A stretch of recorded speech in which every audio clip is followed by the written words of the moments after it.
Vote ফলাফল প্রকাশের পর তৃণমূল কংগ্রেস কর্মীদের সম্মান জানানোর জন্য এদিন এক অনুষ্ঠানের আয়োজন হয় সোনারপুর উত্তরে।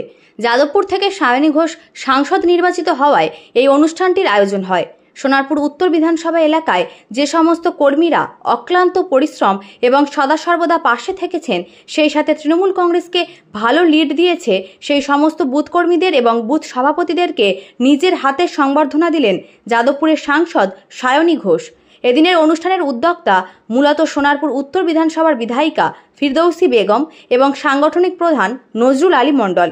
এদিনের অনুষ্ঠানের শেষ পর্যায়ে ভোট পরবর্তী হিংসা থেকে বিরত থাকার এবং এলাকায় শান্তি শৃঙ্খলা বজায় রাখার বার্তা দিলেন সোনারপুর উত্তরের সাংগঠনিক প্রধান নজরুল আলী মণ্ডল। এলাকায় শান্তি শৃঙ্খলা বজায় রাখবেন, কোন রকম ভাবে এই বিপুল জয়ে বিন্দুমাত্র যাতে একসাথে না পড়ে প্রত্যেকে দায়িত্ব রাখতে হবে। বিপক্ষ দল তারা কিন্তু উত্তরে বসে আছে, আমরা চাই না এমন কোন জায়গায় কোনো বিশৃঙ্খলা ঘটুক।